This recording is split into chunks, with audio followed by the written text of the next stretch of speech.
আসসালামু আলাইকুম। আজকের ব্রেকিং নিউজ 1 ফেব্রুয়ারি 2026। সোমো এলাকায় জব্দ করা 1 লাখ কিয়াটেরও বেশি মূল্যের মাদক পুড়িয়েছে এনইউজি। 1 ফেব্রুয়ারি এনইউজি ঘোষণা করেছে যে জাতীয় ঐক্য সরকার এনইউজি নিয়ন্ত্রিত অঞ্চল দিয়ে পরিবহনের সময় জব্দ করা প্রায় 1 লাখ কিয়াট মূল্যের মাদক 29 জানুয়ারি বৃহস্পতিবার পুড়িয়ে ফেলা হয়েছে।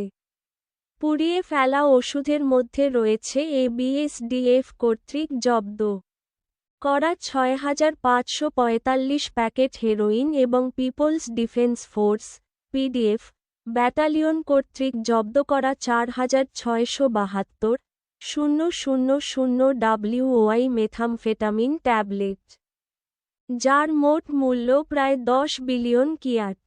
পুড়িয়ে ফেলা অনুষ্ঠানে কেন্দ্রীয় প্রধানমন্ত্রীর কার্যালয়ের মন্ত্রী ডক্টর জাও ওয়াইসো, প্রতিরক্ষামন্ত্রী ইউইমন, স্থানীয় বাসিন্দারা, পিডিএফ ব্যাটালিয়ন বাহিনী, পিএপি, কেপিকে এবং পিএপির সদস্যরা উপস্থিত ছিলেন। গাড়িতে করে পরিবহনের সময় মাদকদ্রব্য জব্দ করা হয়েছে এবং জাতীয় ঐক্য সরকারের আইন ও পদ্ধতি অনুসারে জড়িত অভিযুক্তদের কার্যকরভাবে বিচার করা হবে। বিবৃতিতে বলা হয়েছে, খবরটি দেখার জন্য আপনাকে অনেক ধন্যবাদ। আসসালামু আলাইকুম। পরের বার দেখা হবে।